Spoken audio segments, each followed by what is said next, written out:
नमस्कार, vision IAS के news today के इस अंक में आप सभी का स्वागत है। इस अंक में हम आपके लिए लेकर आए हैं यूपीएससी परीक्षा की दृष्टि से महत्वपूर्ण कुछ अहम खबरें। इस अंक के साथ मैं हूं दिव्या तोमर।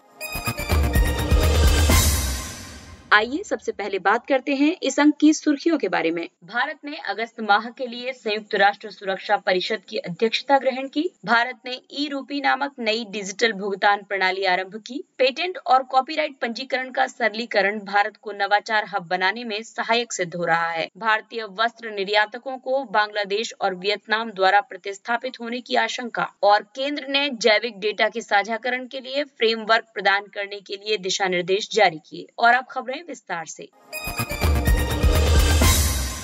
भारत ने अगस्त के लिए संयुक्त राष्ट्र सुरक्षा परिषद की अध्यक्षता ग्रहण की। भारत ने वर्ष 2021-22 के कार्यकाल के लिए पहली बार संयुक्त राष्ट्र सुरक्षा परिषद की अध्यक्षता ग्रहण की। एक अस्थायी सदस्य के रूप में भारत का 2 वर्ष का कार्यकाल 1 जनवरी 2021 को शुरू हुआ था। आपको बता दें कि सुरक्षा परिषद में अस्थायी सदस्य के रूप में भारत का ये 8वां कार्यकाल है। यूएनएससी की अध्यक्षता 15 देशों के नामों के अंग्रेजी वर्णानुक्रम के अनुसार मासिक आधार पर तय होती है। अध्यक्ष के रूप में भारत एक एजेंडा का निर्धारण करेगा, जिसके संकल्प और निर्देश सभी सदस्य राष्ट्रों के लिए बाध्यकारी होंगे। भारत ने 3 प्राथमिकता वाले क्षेत्रों समुद्री सुरक्षा, आतंकवाद का सामना और शांति स्थापना पर उच्च स्तरीय बैठकें आयोजित करने का अपना एजेंडा निर्धारित किया है। शांति सैनिकों के लिए स्थिति जन्य जागरूकता में सुधार तथा क्षेत्र की जानकारी के लिए एक मोबाइल ऐप यूनाइट अवेयर को भी अभिनियोजित करने की अपेक्षा की जा रही है। यूएनएससी संयुक्त राष्ट्र के प्रमुख अंगों में से एक है। इसका प्राथमिक उत्तरदायित्व अंतर्राष्ट्रीय शांति और सुरक्षा बनाए रखना है। संयुक्त राष्ट्र के अन्य प्रमुख अंग महासभा, आर्थिक और सामाजिक परिषद यानी इकोसॉक, न्यास परिषद, अंतर्राष्ट्रीय न्यायालय और सचिवालय है। भारत, जर्मनी, जापान और ब्राजील यानी G4 राष्ट्र के साथ मिलकर संयुक्त राष्ट्र सुरक्षा परिषद में स्थायी सदस्यता के लिए प्रयास कर रहा है।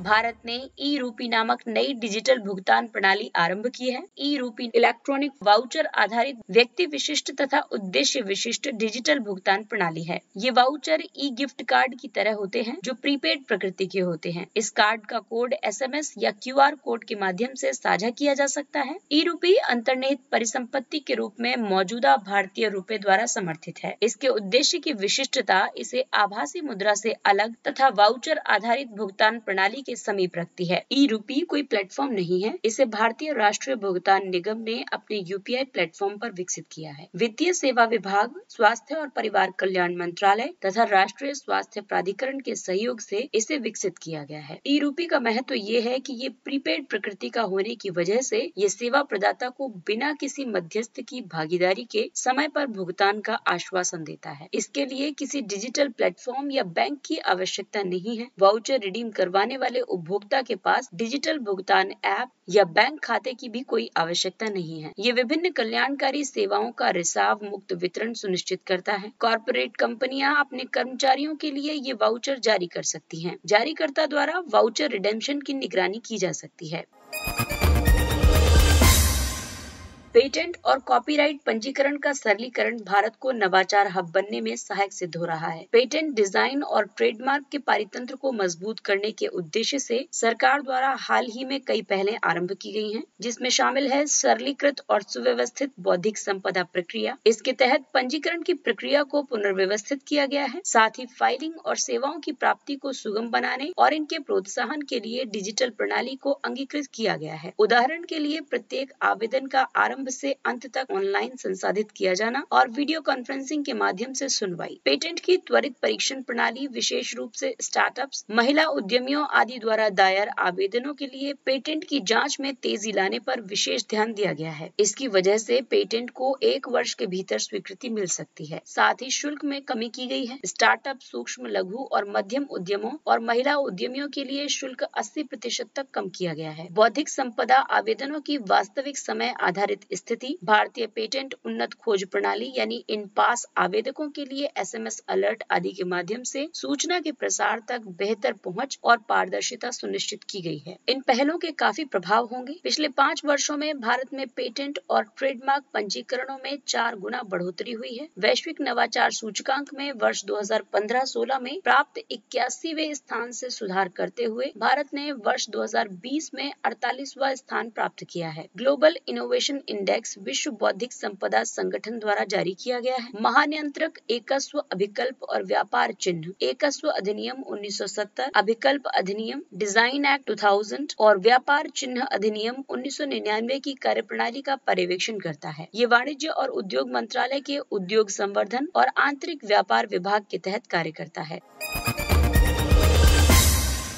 भारतीय वस्त्र निर्यातकों को बांग्लादेश और वियतनाम द्वारा प्रतिस्थापित होने की आशंका है। प्रतिस्पर्धी देशों के सामने भारत द्वारा बाजार के लोप होने का कारण है कपास और सूती धागे के अन्य देशों को अनियंत्रित निर्यात से कच्चे माल के रूप में इन मदों की स्थानीय आपूर्ति में गिरावट और इनकी कीमतों में वृद्धि हो रही है। पिछले 6 महीनों में भारत के कपास और सूती धागे के निर्यात में 56% की बढ़ोतरी हुई है, जबकि वैश्विक बाजारों में परिधान व्यापार में केवल 24% की ही वृद्धि हुई है। कपास की कीमतों में 30 से 60% तक की वृद्धि हुई है। इसके अलावा बजट घोषणा में आयातित कपास पर 10% शुल्क आरोपित करने से उत्पादन की लागत में भी वृद्धि हुई है। भारतीय वस्त्र उद्योग खंडित है और इसमें असंगठित क्षेत्र का प्रभुत्व है। इसमें शामिल लघु और मध्यम स्तर के उद्योग अप्रचलित प्रौद्योगिकी का उपयोग कर रहे हैं। इसके अलावा कठोर श्रम कानून विद्यमान है। भारत में परिधान इकाइयों का औसत आकार 100 मशीनों का है, जो बांग्लादेश की तुलना में बहुत ही कम है। वहाँ प्रति कारखाना औसतन 500 मशीनें हैं। इसके अलावा भारत में विदेशी निवेश का अभाव है। बांग्लादेश चीन के बाद दूसरा सबसे बड़ा परिधान निर्यातक बन गया है। पिछले 8 वर्षों में वियतनाम के वस्त्र निर्यात में लगभग 240% की वृद्धि दर्ज की गई है। हालांकि निर्यात के लिए हाल ही में कई पहलें आरंभ की गई हैं, जैसे प्रौद्योगिकी उन्नयन निधि योजना, एकीकृत टेक्सटाइल पार्क योजना, वस्त्र उद्योग के लिए संशोधित प्रौद्योगिकी उन्नयन निधि योजना, तकनीकी वस्त्र प्रौद्योगिकी मिशन, एकीकृत प्रसंस्करण विकास योजना और एकीकृत प्रसंस्करण विकास योजना।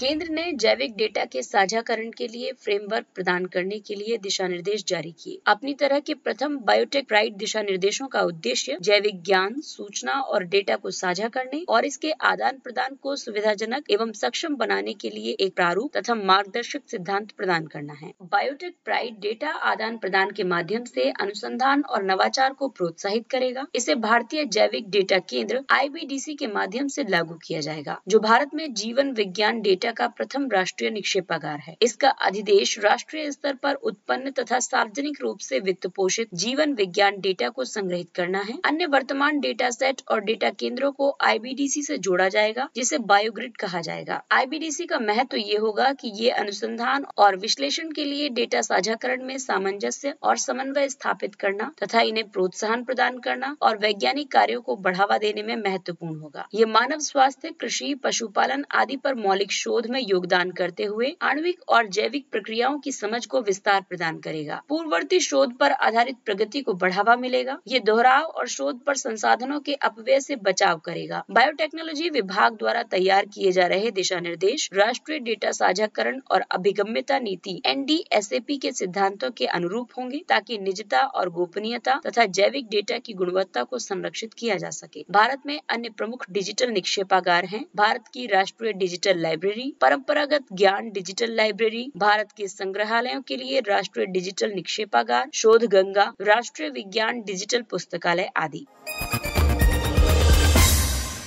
आइए अब बात करते हैं कुछ संक्षिप्त लेकिन महत्वपूर्ण खबरों के बारे में। असम और नागालैंड द्वारा समझौते पर हस्ताक्षर। देसोई घाटी आरक्षित वन और सुरंग कोंग घाटी पर सीमा पर तनाव कम करने के लिए दोनों राज्यों द्वारा अगले 24 घंटों के भीतर सुरक्षा बलों को एक साथ पीछे हटाने के लिए एक समझौते पर हस्ताक्षर किए गए। असम और नागालैंड 434 किलोमीटर की सीमा साझा करते हैं। साथ ही नागालैंड और असम यथास्थिति बनाए रखने के लिए ड्रोन और सैटेलाइट इमेजरी का उपयोग करके क्षेत्र की निगरानी करते हैं।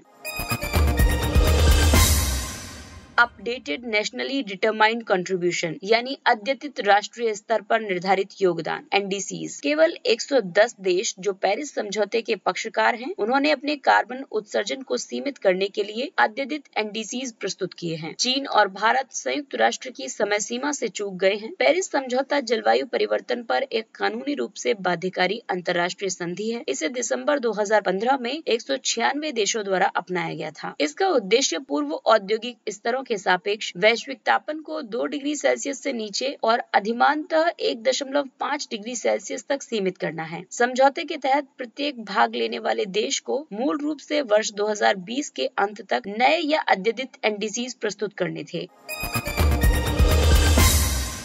भारतीय रिजर्व बैंक डिजिटल भुगतान सूचकांक समग्र RBI DPI सूचकांक मार्च 2020 के 207.84 से बढ़कर मार्च 2021 में 270.59 हो गया है। ये हाल के वर्षों में देश भर में डिजिटल भुगतानों को तेजी से अपनाने और व्यापक करने का प्रतिनिधित्व करता है। RBI DPI को 1 जनवरी 2021 को लॉन्च किया गया था। इसका आधार वर्ष मार्च 2018 निर्धारित किया गया है। RBI DPI में 5 व्यापक मापदंड शामिल हैं, जिसमें भुगतान सक्षमकर्ता का भारांश 25%, भुगतान अवसंरचना मांग पक्षकारक 10% भारांश के साथ, भुगतान अवसंरचना आपूर्ति पक्षकारक 15% भारांश के साथ, भुगतान निष्पादन का भारांश 45% और उपभोक्ता केंद्रितता यानी कस्टमर सेंट्रलाइजेशन 5% है।